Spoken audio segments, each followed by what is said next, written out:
Hi students, మనకి ఎప్పటి నుంచో ఒక క్వశ్చన్ ఉంటుంది కదా, అదేంటంటే 2 × 3 = 6. బట్ ఎందుకు 2 × 3 = 6 అనే క్వశ్చన్ వచ్చేసరికి చాలా వరకు మనం కన్ఫ్యూజ్ అవుతాం. ఎందుకు 2 × 3 = 6? దానికి మీనింగ్ మనకు తెలియదు. మనం జనరల్గా ఏంటంటే 2 × 3 = 6 అని మనం గుర్తుపెట్టుకోవడానికి ప్రయత్నిస్తాం. సో అసలు 2 × 3 = 6 అనేది ఎలా వచ్చిందో చెప్తాను చూడండి. సో ఈ ఇంటూ దేన్ని చూపిస్తుంది అని అంటే రిపిటేటివ్ ఎడిషన్, మరలా కలపటం. దేనిని అంటే ఫస్ట్ ఆపరెండ్ ఏదైతే ఉందో, ఈ నెంబర్ ఏదైతే ఉందో, ఈ నెంబర్ని ఇన్నిసార్లు రిపీటెడ్గా యాడ్ చేయాలి. ఫర్ ఎగ్జాంపుల్ 2 × 3 అంటే 2 అనే నెంబర్ని ఎన్నిసార్లు యాడ్ చేయాలి మనం? 3 టైమ్స్.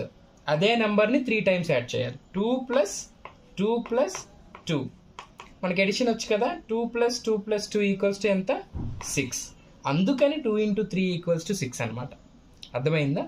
దీన్ని ఇంకొక విధంగా కూడా ఆలోచించవచ్చు. అదేంటంటే సెకండ్ నెంబర్ ఏదైతే ఉందో, ఈ సెకండ్ నెంబర్ని ఫస్ట్ నెంబర్ ఆఫ్ టైమ్స్ మనం యాడ్ చేస్తే, అంటే మీకు అర్థం కావడానికి చెప్తాను. సెకండ్ నెంబర్ ఏంటి? 3 కదా.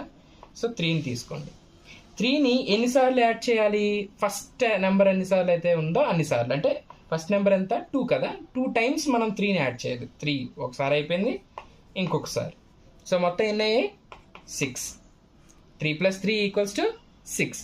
సో ఈ 2 × 3ని మనం 2 విధాలుగా అర్థం చేసుకోవచ్చు. మొదటిది 2 × 3 అంటే 2 అనే నెంబర్ని 3 టైమ్స్ యాడ్ చేయాలి. 2 అనే నెంబర్ని 1 2 3 టైమ్స్ యాడ్ చేయాలి. అప్పుడు మనకు 6 వచ్చింది. దీన్ని ఇంకొక విధంగా ఎలా అర్థం చేసుకోవచ్చు అంటే 3ని 2 టైమ్స్ యాడ్ చేయాలి. 3 + 3. సో మీకు ఇక్కడ ఏదైనా ఆశ్చర్యంగా అనిపిస్తుందా? అదేంటది? 2ని నేను 3 టైమ్స్ యాడ్ చేస్తే 6 వచ్చింది. 3ని 2 టైమ్స్ యాడ్ చేస్తే 6 వచ్చింది. అంటే 2 × 3 = 6. అలానే 3 × 2 అన్నా 6.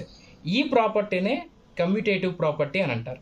సో యూజువల్గా పాతకాలంలో కమ్యూటేటివ్ అని అంటే ఇద్దరు వ్యక్తుల మధ్య జరిగే ట్రాన్సాక్షన్ని లేదా ఎక్స్చేంజ్ని, ఒకళ్ళు ఎక్స్చేంజ్ చేసుకుంటారు కదా వస్తువుల్ని, దాన్ని కమ్యూటేటివ్ అని పిలిచేవారు. అక్కడి నుంచి మనకి ఈ ప్రాపర్టీ నేమ్ వచ్చింది అనమాట. అంటే 2ని 3తో మల్టిప్లై చేసిన, 3ని 2తో మల్టిప్లై చేసిన ఆన్సర్ 6 వస్తుంది. ఇంకా మీకు బాగా అర్థమైనట్టు చెప్పాలంటే వాల్యూస్ ఎక్స్చేంజ్ అవుతున్నా ఫైనల్ ఆన్సర్ అనేది చేంజ్ అవ్వట్లేదు. ఇదే ఈ ప్రాపర్టీనే కమ్యూటేటివ్ ప్రాపర్టీ అంటారు. బికాస్ మనం వాల్యూస్ని ఎక్స్చేంజ్ చేస్తున్నా వాల్యూ అనేది చేంజ్ అవ్వట్లేదు కాబట్టి. Thank you.